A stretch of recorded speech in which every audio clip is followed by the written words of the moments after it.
Vamos para a pregação, irmãos, da palavra de Deus. Peço que você abra a Bíblia comigo em Hebreus, capítulo 3. Nós vamos fazer uma leitura do verso 7 até o 19. Então, Hebreus 3, capítulo 7 até o 19. E o tema que eu tenho para tratar hoje, se eu pudesse resumir em um título, poucas palavras, seria a Igreja Santificadora.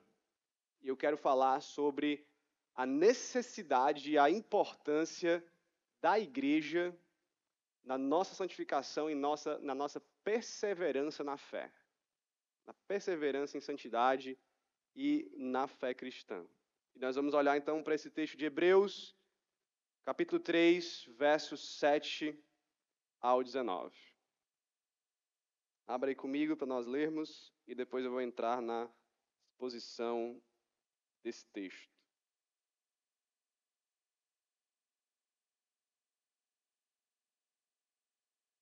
Todos acharam, irmãos? Deixa eu ver se nós vamos até o 19 mesmo. Vou pegar aqui.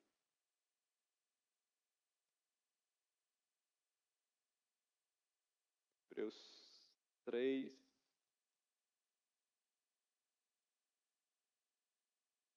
Do 7.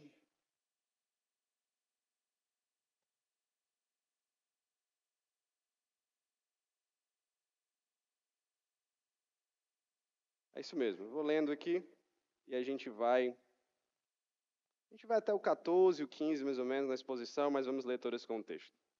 Então diz assim a palavra de Deus, eu vou ler na NAA. Por isso, verso 7, diz o Espírito Santo: hoje, se ouvirem a sua voz, não endureçam o coração como foi na rebelião, no dia da tentação no deserto, onde os pais de vocês me tentaram, pondo-me à prova, e viram as minhas obras durante 40 anos. Por isso me indignei contra essa geração e disse: o coração deles sempre se afasta de mim, e eles não conheceram os meus caminhos. Assim jurei na minha ira: não entrarão no meu descanso. Tenham cuidado, irmãos, para que nenhum de vocês tenha o coração mau e descrente, que se afaste do Deus vivo. Pelo contrário, animem uns aos outros todos os dias, durante o tempo que se chama hoje, a fim de que nenhum de vocês seja endurecido pelo engano do pecado. Porque temos nos tornado participantes de Cristo, se, de fato, guardamos firmes até o fim a confiança que desde o princípio tivemos. Como se diz, hoje, se ouvirem a sua voz, não endureçam o coração como foi na rebelião. E quem foram os que ouviram e mesmo assim se rebelaram? Não foram todos os que saíram do Egito por meio de Moisés? E contra quem Deus se indignou durante 40 anos? Não foi contra os que pecaram, cujos cadáveres caíram no deserto? Assim, vemos que não puderam entrar por causa da incredulidade. Vamos orar pela pregação da palavra. Senhor, nosso Deus, amado Pai, muito obrigado por esse tempo de louvor e adoração. Obrigado pela tua palavra aberta aqui, que será pregada. E nós clamamos diante de ti que seja o teu Espírito, Senhor, falando aos nossos corações aqui, com poder, para que a tua palavra entre não só na mente, mas também no coração e transforme, Senhor, as nossas vidas com essas verdades que saltam desse texto, Senhor, e que elas impactem o modo de nós vivermos. E que aqui possamos desfrutar da tua fala para conosco, Senhor. Me usa apenas como intermediário teu e que seja assim para a nossa edificação e para a tua glória, Senhor, nesse momento. Assim nós oramos no nome santo de Jesus. Amém. Vou começar essa mensagem, irmãos, com duas histórias. E eu vou dizer logo de cara que essas histórias são fictícias. Não é de ninguém que eu conheço, não é de ninguém da minha igreja, não é de ninguém que eu conheci por aí, muito menos é de alguém aqui dessa igreja. São histórias que eu criei na minha cabeça aqui para essa pregação, mas eu faço esse aviso porque elas são histórias tão comuns e elas acontecem tanto, que você pode pensar, rapaz, o pastor está falando do fulano. O pastor está falando de alguém que eu conheço. O pastor está falando de mim. Se for, é porque a palavra é mais diretamente ainda para você. Mas não é o caso, eu não pensei em ninguém que eu conheço. Lógico que a experiência pastoral influenciou no meu escrever essas histórias, mas aqui eu vou contá-las como histórias que eu mesmo criei. E eu dei um nome fictício, um nome muito comum, que é o da primeira personagem, uma mulher, uma jovem chamada Maria. E Maria, ela fazia parte da igreja desde pequena. Nasceu na igreja, como a gente diz, né? Seus pais eram cristãos e ela, então, criança, foi à igreja, era da igreja e cresceu na igreja. E crescendo na igreja se tornou uma jovem muito firme, muito presente, muito serva, servindo em vários ministérios, bem comprometida. E Maria, então, começou a namorar com um jovem da igreja também, e era um namoro ok, tudo bem, para a glória de Deus, dois jovens bem comprometidos com a igreja.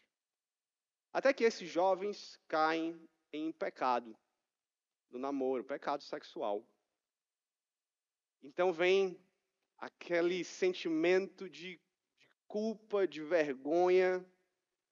Maria é tomada por esses sentimentos, que fazem até sentido, né? E Maria, então, começa a se isolar, ela começa a participar menos dos pequenos grupos, ela começa a frequentar menos o gabinete pastoral, porque o pastor está aconselhando, mas ela se sente ali incomodada, se incomodada com outras mulheres também. E ela passa um tempo mais isolada. E quando esse tempo passa e a poeira baixa, né, esse terror inicial da culpa e da vergonha, Maria continua isolada. Maria decide que ali tem uma zona de conforto que ela quer viver, ela não quer se reaproximar. É mais cômodo não lidar com essa vergonha, com esse pecado, com essa culpa, e ela fica nesse limbo ali na igreja. Estou ali, vou de vez em quando, mas não quero mais proximidade.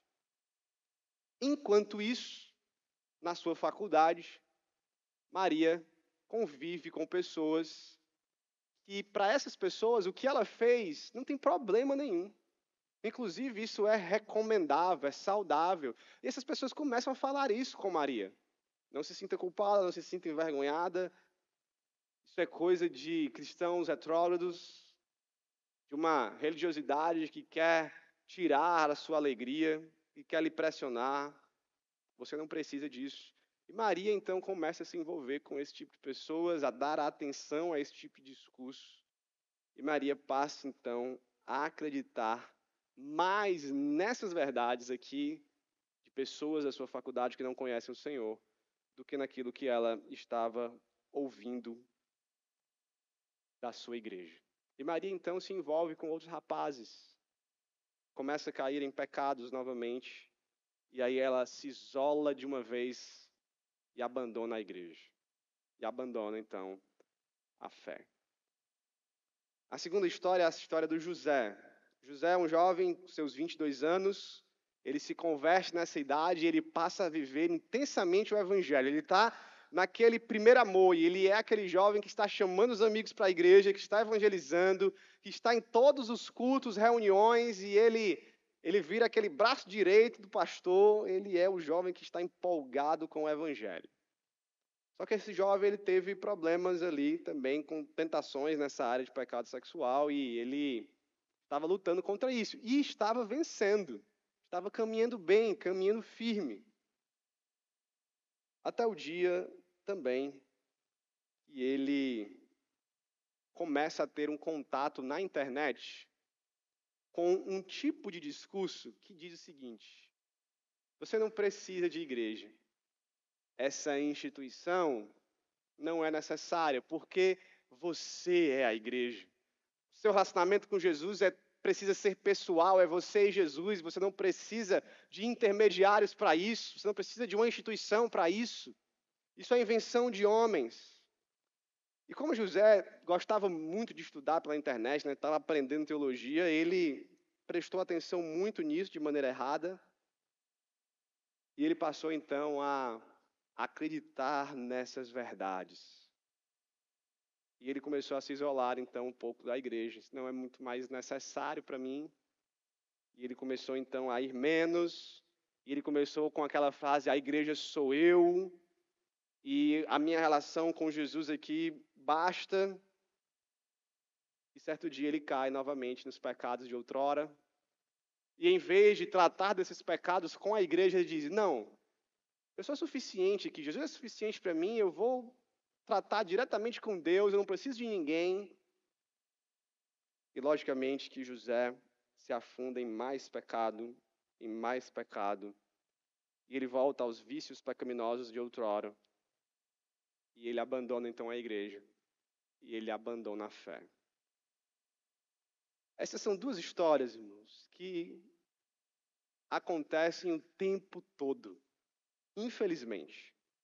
São histórias de pessoas que ora estão aqui entre nós, e ora se isolam, e ora saem da igreja, e abandonam a igreja e acabam abandonando a Jesus, ou acabam esfriando na fé, caindo em pecados.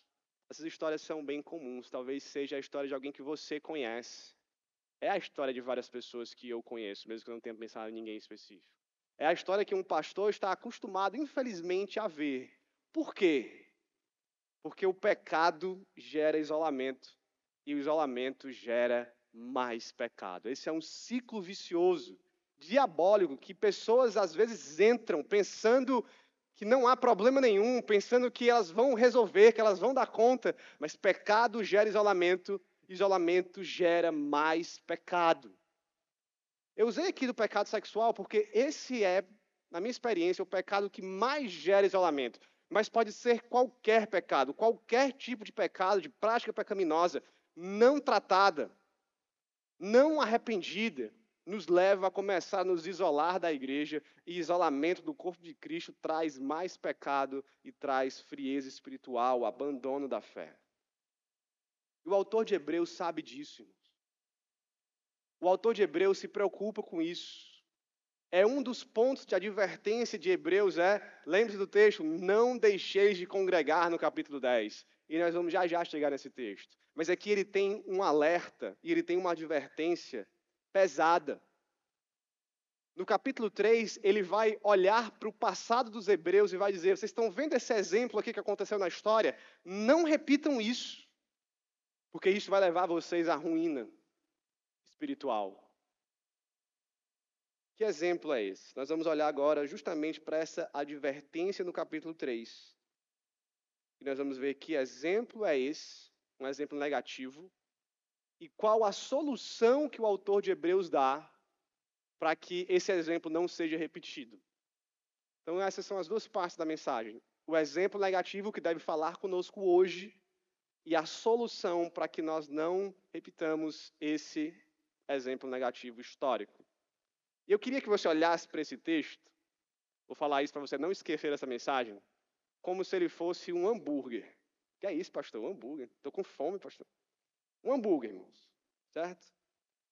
Por quê? Porque você vai ver que existe, ele começa com o pão, e aí lá no final do texto tem outro pão, e no meio tem o recheio, tem aquilo que mais importa. Então o texto começa com o exemplo histórico negativo, termina com a repetição do exemplo histórico negativo, que é o que está aqui como os dois pães, que vão segurar o conteúdo, e no meio nós temos o conteúdo ali, a carne do texto, que é justamente a solução, a advertência e a solução. Então, nós vamos começar olhando para esses pães que estão em cima e embaixo, e depois nós olhamos para a carne desse hambúrguer. E toda vida que você ver um hambúrguer, comer um hambúrguer, você vai lembrar da advertência que o autor de Hebreus está dando aqui. Vamos começar, então, pelos pães, pelo aquilo que vai segurar a advertência e a orientação, a solução. E esses pães são os exemplos do povo no deserto. O texto começa no verso 7 assim, por isso, como diz o Espírito Santo, hoje, se ouvirem a sua voz, não endureçam o coração como foi na rebelião, no dia da tentação no deserto, onde os pais de vocês me tentaram, pondo-me à prova, e viram as minhas obras durante 40 anos. Por isso me indignei contra essa geração e disse, o coração deles sempre se afasta de mim, e eles não conheceram os meus caminhos. Assim jurei na minha ira, não entrarão no meu descanso. Esse texto, irmãos, é uma citação do Salmo 95. Eu queria que você prestasse atenção nisso, porque isso mostra a beleza das Escrituras. Eu quero começar com isso, fazendo um parênteses aqui de como a Bíblia ela é poderosa, ela é bela, e de como nós lermos a história da redenção é importante. Primeiro, que o texto diz assim, como diz o Espírito Santo. E o que vem depois é uma citação bíblica do Antigo Testamento. Ou seja, o autor está atribuindo à citação bíblica uma fala do próprio Deus, do próprio Espírito de Deus. Então ele está dizendo, a Bíblia é a palavra de Deus, irmãos. Isso aqui é palavra do Espírito Santo para nós. Aquilo que ficou registrado lá na lei de Moisés, lá no Salmo 95. É palavra de Deus para nós, é Espírito de Deus falando. Então o texto cita Salmo 95, e o Salmo 95 é uma citação do livro de Êxodo, capítulo 17. Então veja o que a Bíblia está fazendo aqui. Nós temos o autor de Hebreus falando aos seus contemporâneos, ao povo que está lendo a sua carta naquela época, e ele está citando o salmista, e o salmista está falando do episódio de Êxodo 17. Tem toda uma teologia bíblica que começa com Êxodo, passa por Salmo e chega aos Hebreus, e hoje chega a nós, por meio da palavra de Deus e dessa sequência maravilhosa da palavra de Deus. Isso é maravilhoso, irmãos. Tudo isso para nos dar esse exemplo negativo que nós não podemos repetir. E aquilo que o Salmo 95 fala é do episódio que aconteceu em Êxodo 17. É um episódio famoso, irmãos, onde o povo de Deus que está peregrinando no deserto, lembre disso, traga à memória essa situação. Lembre-se que eles foram resgatados do Egito com a mão poderosa de Deus, fazendo prodígios, milagres, e eles então são libertos por Deus depois das 10 pragas, e eles passam então a adorar ao Senhor, vão ao Sinai, passam no meio do mar, vem a coluna de fogo, e eles agora estão no deserto e eles começam a murmurar contra esse Deus que os libertou com mão poderosa do Egito. E nesse episódio o povo está com sede. E o povo diz, Moisés, nós precisamos de água. Nós estamos com sede. No Egito tinha água, Moisés. Porque Deus nos tirou de lá para fazer passar sede aqui nesse deserto. É a murmuração do povo.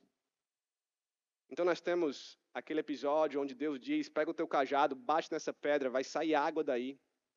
Então o povo bebe essa água, mas aquele lugar, ele é chamado por Moisés de Massá e Meribá. Nós temos isso em Êxodo 17 e nós temos isso em Salmo 95, quando o salmista ali fala de Massá e de Meribá, lugares, ou o mesmo lugar, né, que foi dado 2 nomes, onde o povo foi rebelde contra Deus. A palavra hebraica Massá tem a ver com teste. Aquele povo testou o Senhor. Eles provaram o Senhor ali. Como quem estava murmurando e dizendo, será que o Senhor mesmo vai nos deixar passar sede aqui? Queremos ver. Ele nos tirou do Egito para morrer aqui. O povo murmurou. E Meribá tem a ver com rebelião. O povo foi rebelde contra o Senhor. Então o autor de Hebreus está dizendo, olha, lembrem-se desse dia. Lembrem-se desse dia. E esse pecado de rebeldia, de murmuração, de dureza contra Deus, não aconteceu só nesse episódio. Há um episódio também que é forte demais e que com certeza o autor de Hebreus, mesmo sem citar, traz à memória aqui por essa ideia de não entrarão no meu descanso, que é o episódio de Números 14, quando o povo já está ali no limiar da terra prometida. E aí Moisés e os líderes, eles bolam uma estratégia. Vamos enviar os espiões à terra de Canaã. Porque nós precisamos ver como a terra está. Será que existem outros povos lá? Como são esses povos? Como são as cidades? Precisamos conhecer antes de entrar na terra, para não sermos pegos de surpresa. Então os espiões vão, e quando esses espiões voltam, eles não trazem boas notícias. Pelo menos não aos olhos humanos do povo e dos líderes de Israel. E as notícias são que a terra não está desabitada. Há povos naquela terra. E povos com exércitos poderosos. Eles não são povos bobinhos, fraquinhos. Eles têm as suas cidades e os seus exércitos. os seus guerreiros. E o povo, então, quando escuta essa notícia, passa novamente a murmurar contra Deus. Passa a se rebelar contra o Senhor. Esse povo acha que o Deus que tirou eles do Egito não tem poder para entregar a terra de Canaã na mão deles. Esse povo passa a achar que eles vão morrer ali e que, pasmem, seria melhor termos ficado no Egito. Seria melhor a escravidão, seria melhor não ter onde cultuar, não ter onde adorar, seria melhor estarmos lá. É o que o povo está pensando. É o que o povo de coração duro está pensando. Por isso Deus diz, eles não entrarão no meu descanso. E vem aquele juízo de Deus. Essa geração não entrará na terra prometida. E nós vemos isso acontecendo na Bíblia. Aquele povo não viu, não entrou na promessa, porque foi um povo de coração duro. É o que está no final do texto, quando nós vamos ao segundo pão do hambúrguer, né? Isso é repetido no final. Como que o autor estivesse dando mais ênfase ainda. Como se diz, e de novo ele repete, hoje, se ouvirem a sua voz, não endureçam o coração como foi na rebelião. E aí ele levanta perguntas retóricas, que os leitores sabem de quem ele está falando. Quem foi aqueles que ouviram? Quem foi que se rebelou? Foi o povo de Israel, foram os hebreus. Não foram todos que saíram do Egito por meio de Moisés? Contra quem Deus se indignou? É como se ele estivesse dizendo assim, vocês percebem? O mesmo povo que saiu do Egito é o mesmo povo que está murmurando contra o Senhor. O povo que viu grandes milagres está murmurando contra o Senhor. Sabe o que eu penso, irmãos, desse texto? Eu vou trazer para os nossos dias. Nós não somos hebreus, né, nem judeus, pelo menos acho a maioria, né? Se tiver alguém aqui que pode ser que tenha, né? Mas naquela época, eu creio que o judeu daquele tempo, como o judeu até o dia de hoje, ele deve olhar para o passado e ele deve pensar assim, poxa, eu queria ter vivido naquela época em que a Páscoa foi instituída no Egito. Devem ter sido dias gloriosos. Imagine o judeu conversando com outros, imagine, meu amigo, nós vermos o mar se abrindo diante de nós. Imagine nós sermos guiados por uma coluna de fogo. Imagine nós presenciarmos a Páscoa e nós estávamos lá colocando o sangue do Cordeiro nos umbrais das nossas portas e o anjo da morte passando, Deus nos livrando. Imagine nós estarmos lá vendo o Sinai fumegando e a lei de Deus sendo escrita e Moisés descendo com o rosto resplandecente. Imagine nós no tabernáculo diante de Deus, do povo de Deus. Que maravilha! Imagine nós, se nós estivéssemos nos dias ali de Josué entrando na terra, e eles devem ficar lembrando disso e dizendo assim, felizes eram aqueles homens que viram isso. Eles deviam ter uma fé forte demais. Eles deviam ser homens e mulheres de Deus assim. Meu Deus, eles viram tudo e nós aqui não testemunhamos nada. E eu imagino que nós pudéssemos estar assim também, né? Do tipo, mas imagine se nós estivéssemos nos dias de Jesus ou nos dias de Paulo e vendo aqueles milagres. Imagine se nós estivéssemos nos dias da Reforma Protestante e vendo toda aquela luta ideológica, teológica, política, e junto com Lutero, junto com Calvino, imagine se nós tivéssemos vivido na época dos puritanos e aprendendo ali aos pés de John Bunyan, de Jonathan Edwards, de Joe Owen, e orando com eles. Imagine se nós estivéssemos num avivamento no país de Gales. E nós devemos pensar assim, poxa, aqueles irmãos devem ser crentes de verdade. Eles devem ter visto muita coisa e devem ter a fé muito forte. Eles devem ser exemplares. E eu acredito que o povo judeu pensava isso. E claro, eles tinham certa razão. Devia ter gente lá que era muito crente, que viu aquilo. Só que o que o autor está fazendo é exatamente isso. Você lembra desse povo? Você lembra desse povo que viu tudo? Você lembra desse povo que foi testemunho de tudo? Mesmo assim foram rebeldes. Mesmo sendo essa geração privilegiada, pecaram, murmuraram, provaram ao Senhor, inclusive receberam o juízo de Deus para não entrarem na terra prometida.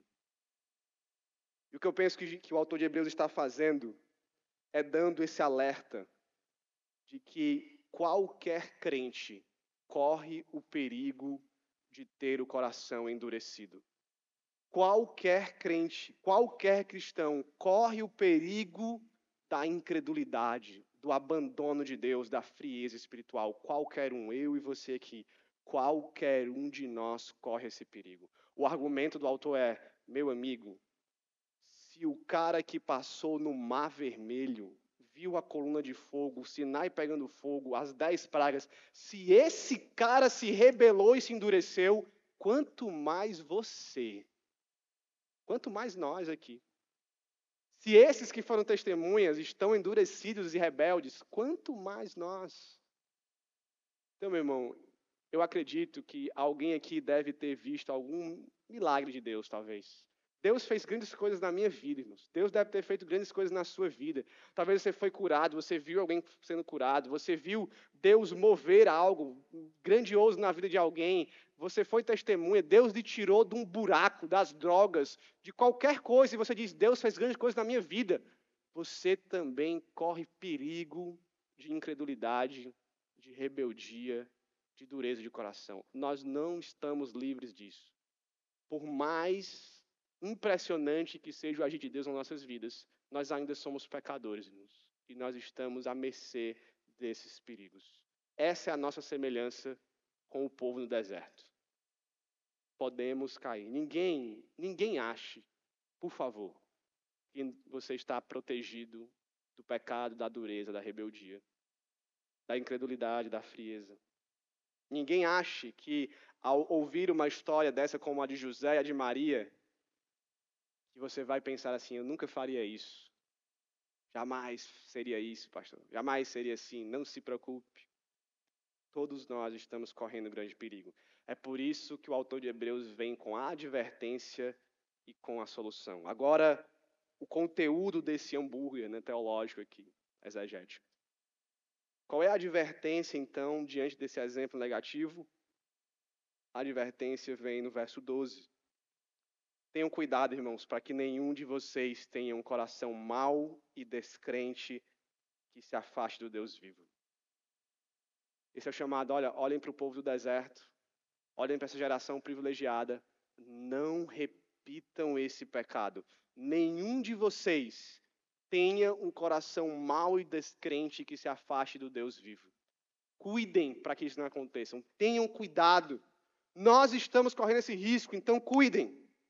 Não façam isso. Nosso coração não é perfeito. Nós temos marcas pecaminosas ainda, nós temos desejos pecaminosos. Um dia Deus nos limpará de tudo isso, mas esse dia ainda não chegou por completo. Nós não fomos glorificados ainda. E nós precisamos, então, guardar o nosso coração, irmãos. Nós precisamos cuidar do nosso coração, para que ele não seja mau e descrente.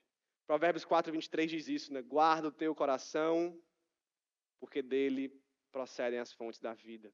De tudo que se deve guardar, se tem uma coisa muito importante, essa é o nosso coração.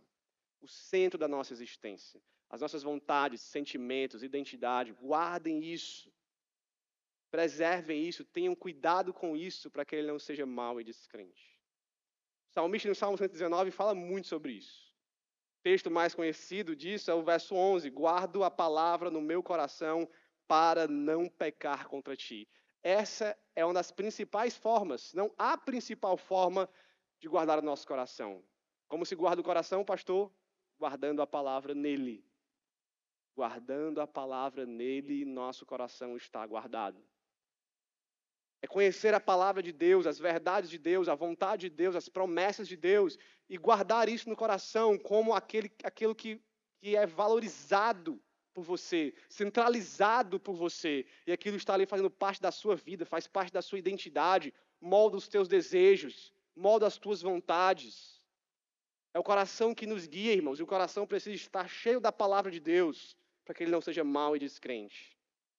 O Salmo 119, 112, ele complementa isso quando o salmista diz: inclino o meu coração para guardar os teus decretos para sempre, até o fim. Preste atenção nisso. Inclino o meu coração para guardar os teus decretos até o fim. perseverança. E como é que o salmista está dizendo que ele guarda os decretos, a vontade de Deus até o fim? Inclinando o coração. Isso aqui é um chamado para ação. É preciso inclinar o coração a Deus. O nosso coração enganoso muitas vezes se inclina ao pecado, se inclina à rebeldia, à dureza. E nós precisamos fazer esse movimento contrário de inclinar-se a Deus. Ir aos pés de Jesus, se inclinar à palavra de Deus. Há um movimento aqui de inclinação. Nós não podemos ficar parados. Nós não podemos achar que naturalmente vamos perseverar quando não estamos fazendo nada. Há um chamado a inclinar. Inclinar como, pastor? Orando, lendo a palavra de Deus, adorando ao Senhor, adorando em casa, adorando como igreja principalmente. A liturgia, a adoração, ela é uma inclinação do coração ao Senhor. A meditação, o maravilhamento diante de Deus, tudo isso vai inclinando o nosso coração ao Senhor, para que nós possamos guardar os seus decretos até o fim. Então, esse guardar o coração, irmãos, não é inércia, apatia, inatividade. Ninguém persevera deitado no fundo de rede sem fazer nada.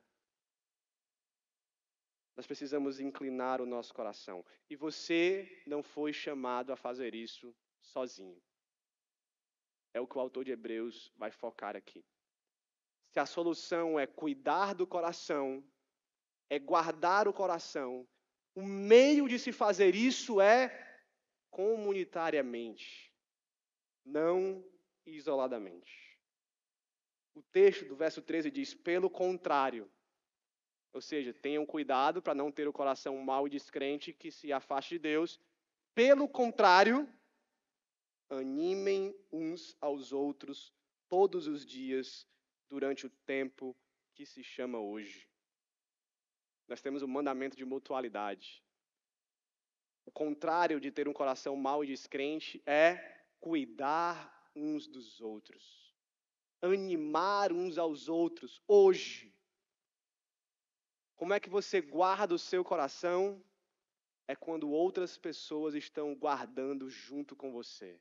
É quando outros irmãos, crentes da igreja, estão trabalhando junto para guardar o coração uns dos outros. Esse é um chamado à igreja, à comunidade.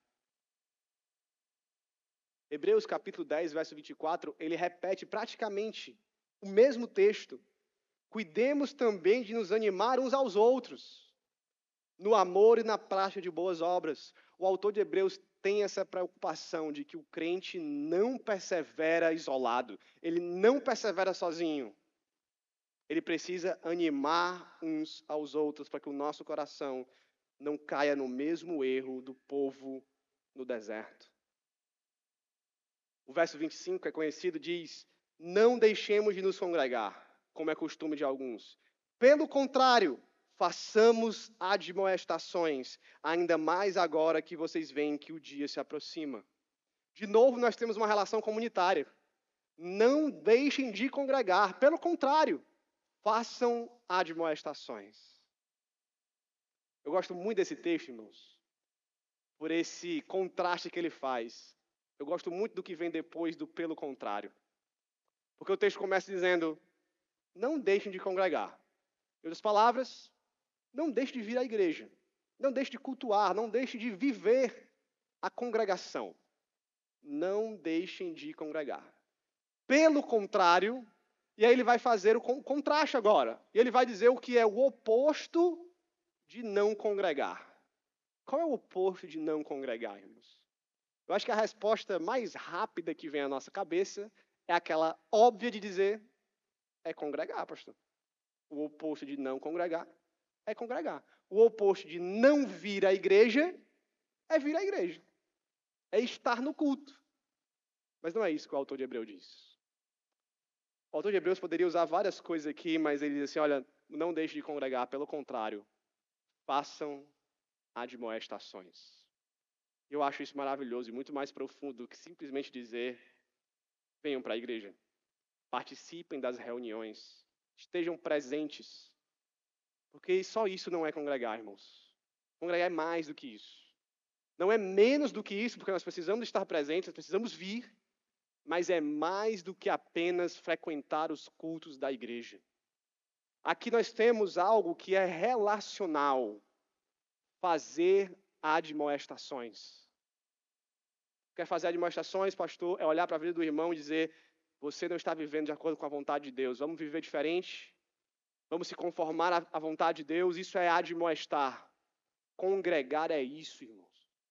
Na sua profundidade é isso, é essa relação intencional, sincera e bíblica que aponta para o pecado e que diz, não pode continuar assim, vamos mudar, vamos fazer algo, vamos ser mais santos.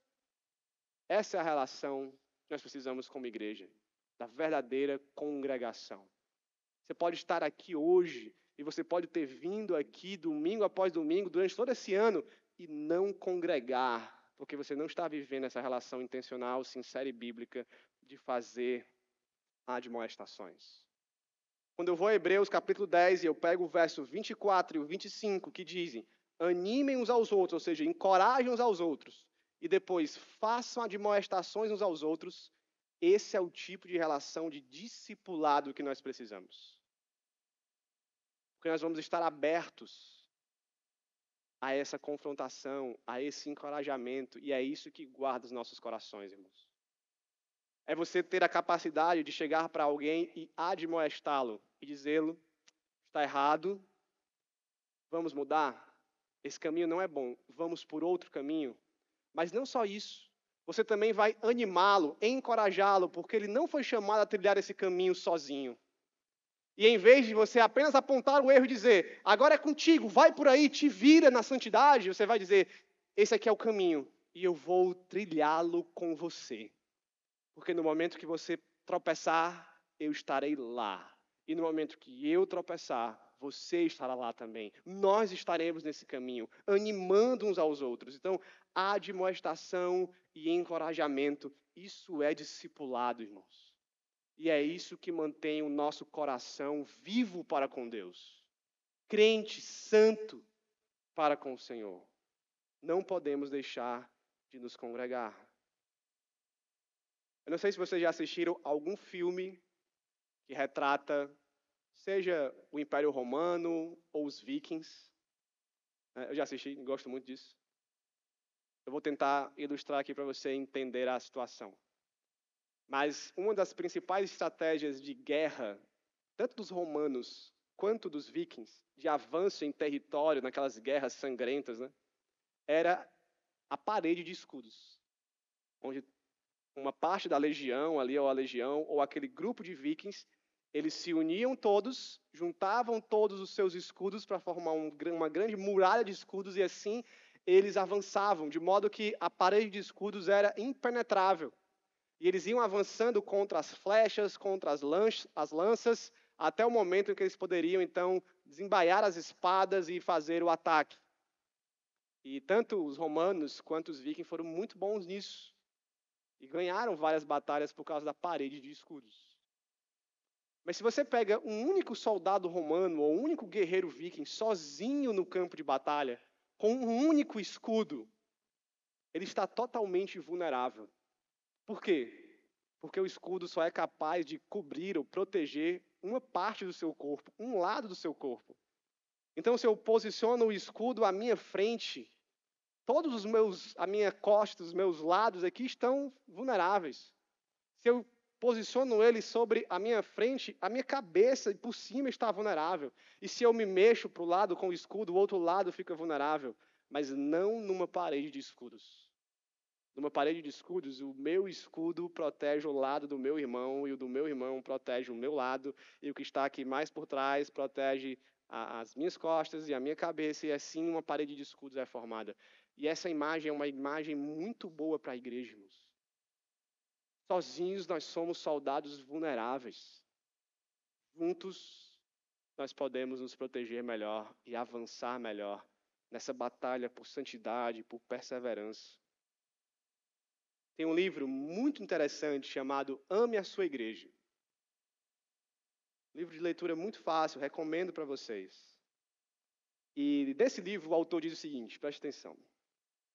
Na verdade, não congregar semanalmente é arriscado. A reunião comunitária é um dos meios que Deus utiliza para sustentar e abençoar seu povo pela obediência a longo prazo. De vez em quando, vejo um cristão que congrega semanalmente e não está perseverando na fé. Mas ainda não conheci um cristão que não congregue e que ainda assim prospere na fé.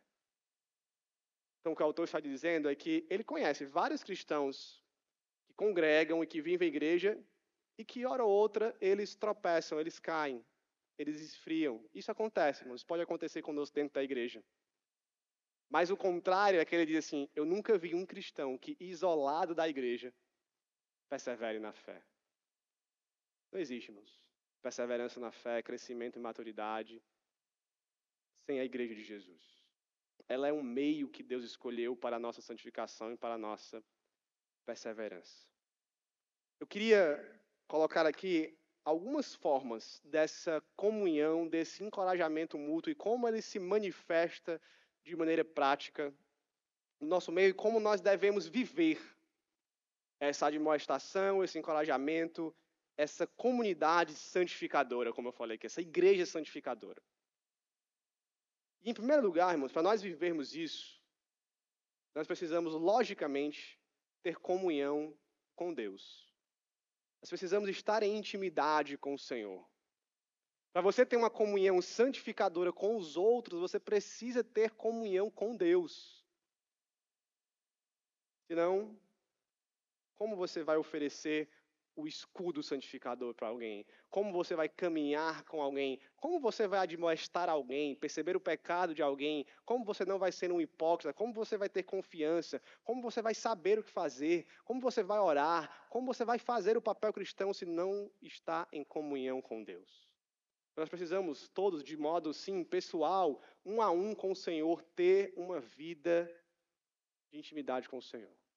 Isso vai refletir nas nossas relações como igreja.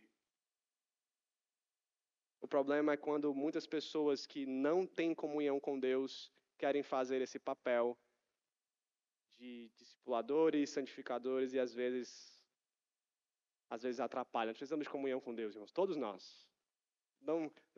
Quanto menos elos fracos nós tivermos, melhor. E nós nos fortalecemos com comunhão com o Senhor. Com o Senhor. Aqueles que estão chegando na igreja agora, né, eles ouvem o evangelho, se convertem ao Senhor, fazem parte da comunhão. Isso é bom, eles são discipulados, são ensinados para que se fortaleçam, para que cresçam e tenham mais comunhão ainda e para que outras pessoas cheguem, que eles preguem o evangelho e se convertam para que essa comunhão vá sempre sendo mais santificadora. E nessa comunhão, meu segundo ponto é que tem algo fundamental que eu vou repetir. É a palavra de Deus. Mais uma vez eu vou até o Salmo 119, porque no verso 13, o salmista diz assim, com os meus lábios declaro todas as ordenanças da tua boca. Ele tem prazer em falar da lei do Senhor, da palavra do Senhor, dos decretos do Senhor. É isso que ele compartilha com os outros. É isso que ele conversa com os outros. E é isso que deve encher a nossa comunhão, as nossas relações. É a palavra de Deus. É o caminhar na palavra de Deus. É admoestar na palavra de Deus. É encorajar na palavra de Deus. É discipular na palavra de Deus. É orar a palavra de Deus. Colossenses 3,16 diz que a palavra de Cristo habite ricamente entre vocês. Para o quê? Para que vocês instruam e aconselhem-se mutuamente. Ou seja, nós somos chamados a instruir, a ensinar, a aconselhar uns aos outros, mas tem um pré-requisito nisso: palavra de Deus. E não é qualquer nível de palavra de Deus, irmãos. Paulo está sendo bem claro, bem enfático: habite ricamente. É um chamado para sair da superficialidade, do raso. É para ter riqueza de palavra de Deus. É para ela encher as nossas vidas com profundidade. E aí sim estaremos aptos a instruir uns aos outros, a aconselhar uns aos outros. E termos essa comunidade santificadora. A palavra de Deus habite ricamente em nós e nessa igreja. Para isso. Um outro elemento que nós precisamos, 2 elementos, vou tratar juntos, é de confissão de pecados e de oração. Não se santifica e não cresce quem não confessa os pecados em arrependimento, quem não se arrepende, quem não ora por isso, quem não trata dos seus pecados como igreja. Tiago 5,16 diz isso. Confesse seus pecados uns aos outros, orem uns pelos outros para que vocês sejam curados. Então nós precisamos, irmãos, estar abertos, tanto para confessar os pecados a outras pessoas, como para ouvirmos as confissões. Tanto para admoestarmos, como para sermos admoestados. Precisamos ter esse tipo de relação madura, aberta para isso. Sabe qual é uma das coisas mais tristes na vida de um pastor? Tem muitas coisas tristes na vida de um pastor. Tem muitas coisas boas, muitas coisas felizes. Né? Ver um convertido, um novo convertido, alguém entrar na vida de Jesus, fazer casamento, apresentar a criança, batizar, ver a igreja, né, crescendo, estrutura da igreja. Tem muita coisa boa, mas tem muita coisa triste também no ministério pastoral. E uma das coisas mais tristes no ministério pastoral, que eu já vivi no meu gabinete, e que eu acho que todo pastor concordaria com isso, é quando você admoesta alguém, é quando você lida com o pecado de alguém, e a resposta que você escuta é: eu não preciso desse tipo de correção. Eu não quero ouvir, pastor, isso. Eu acho que o senhor está errado. Eu não tenho esse pecado. E se eu tiver, eu quero viver assim mesmo. Eu já ouvi isso uma vez, irmãos. Uma vez, quando confrontei o pecado de um jovem, ele falou: quem são vocês para falar de mim assim, do meu pecado? Eu vou viver assim e pronto. Outra vez, um homem mais idoso da nossa igreja, ele teve a mesma postura. Ele disse: eu não dei liberdade nenhuma para os pastores da igreja estarem tratando dos meus pecados aqui, eu dizendo que eu estou errado, certo. Isso é uma das coisas mais tristes. É uma das coisas mais tristes que nós podemos fazer, falar como igreja. É estar fechado a que pessoas possam, lógico, pessoas maduras, pessoas sábias, pessoas que nos amam, que nos conhecem, que essas pessoas possam ter a liberdade de falar dos nossos pecados. Não devemos ter esse tipo de orgulho. Esse tipo de orgulho nos levará à ruína, à incredulidade, à dureza de coração. Uma outra coisa importante é a prestação de contas. É nós nos dispormos a conversar com pessoas, abrirmos as nossas vidas, pessoas saberem das nossas lutas, pessoas perguntarem como nós estamos, e nós prestarmos contas sobre isso, principalmente se nós estamos lutando contra pecados específicos, vícios, problemas mais graves, pessoas que nos conhecem e que nós podemos confessar e falar e nos abrir, essas pessoas vão perguntar por nós. Isso pode ser vivido em pequeno grupo, irmão. Pequeno grupo é muito importante. Estava vendo aqui o aviso do pequeno grupo de homens, né? Um local onde nós podemos, né, perguntar como os outros estão, ouvir as pessoas, orar pelas pessoas, viver isso aqui. Viver a confissão, a oração, a palavra de Deus, a prestação de contas.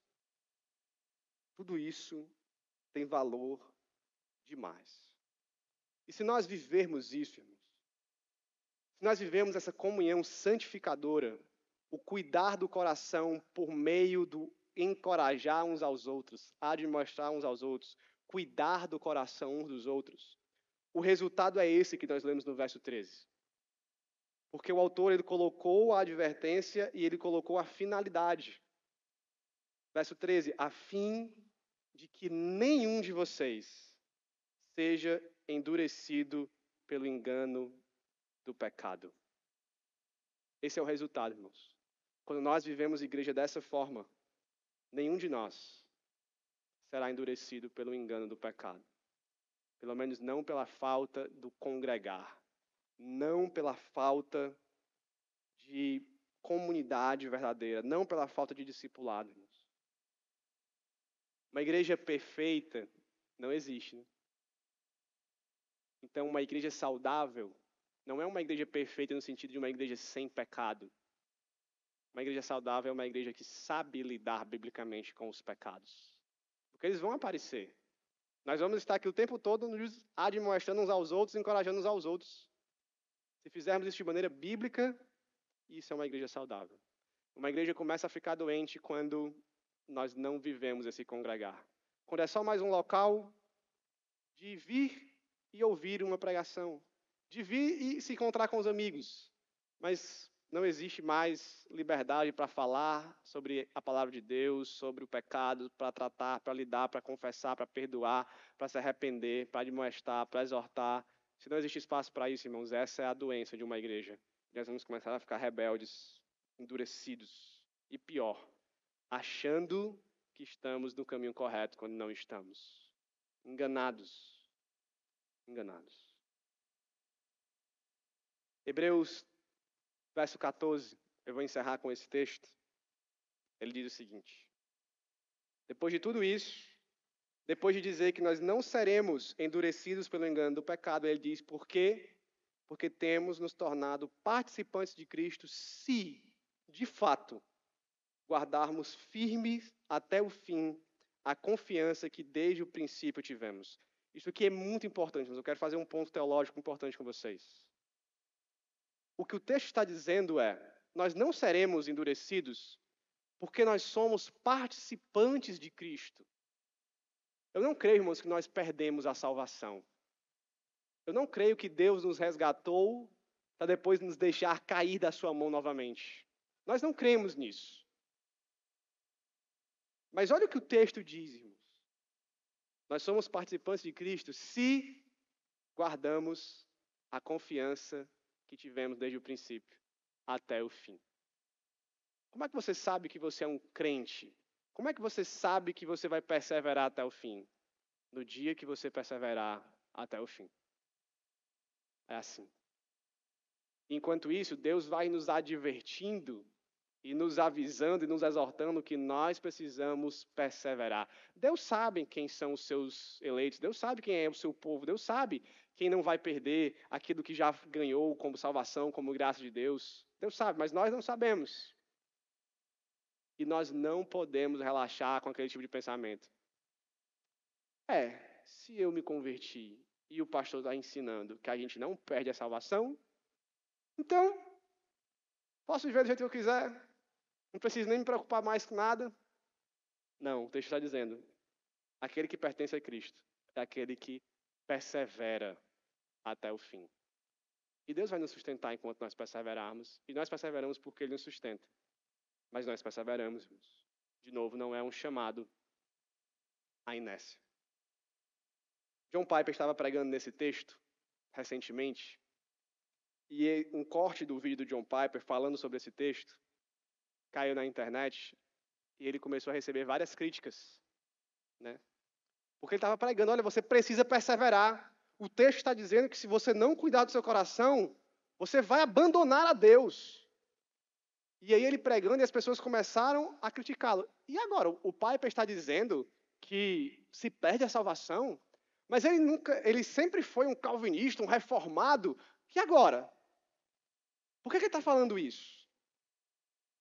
E a resposta é essa, irmãos. E ele mesmo respondeu em outro momento, dizendo, olha, nós perseveramos justamente porque Deus nos dá advertências para fazer isso. As advertências, as admoestações, o cuidado do coração é o meio para nós perseverarmos. Se nós não fizermos isso, nós não perseveraremos, porque o cristão ele foi chamado a fazer isso.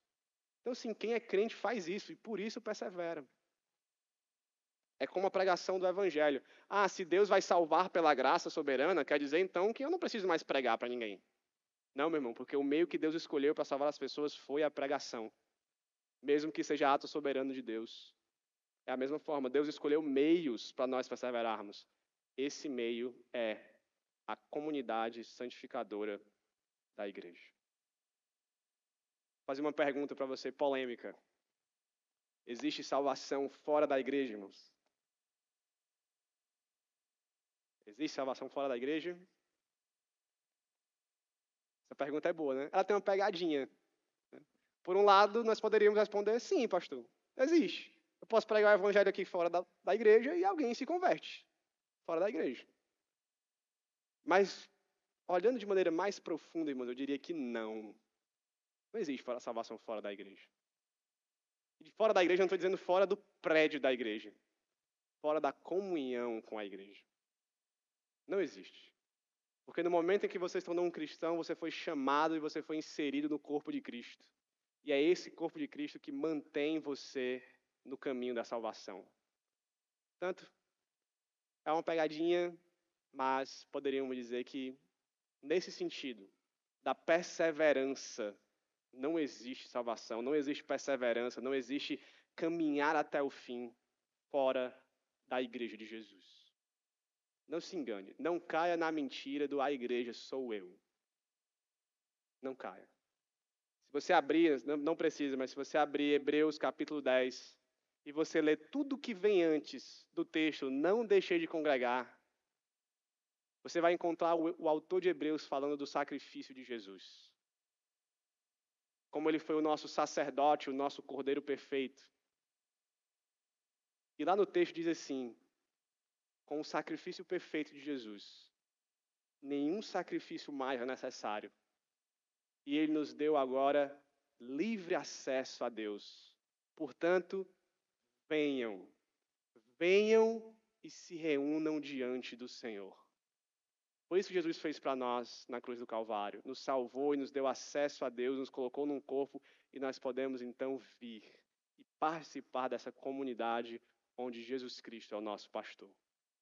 Por isso, depois o autor diz, não deixeis de congregar, porque foi para isso que Jesus pagou o preço alto na cruz, para que nós possamos ter acesso a Deus, ao povo de Deus e vivermos como comunidade de Deus. Amém? Se você está aqui essa noite, o meu convite para você é esse: congregar intensamente, ou, se você nunca fez, entregar a vida a Jesus para viver essa comunhão e essa comunidade verdadeira que só o povo de Deus tem para oferecer.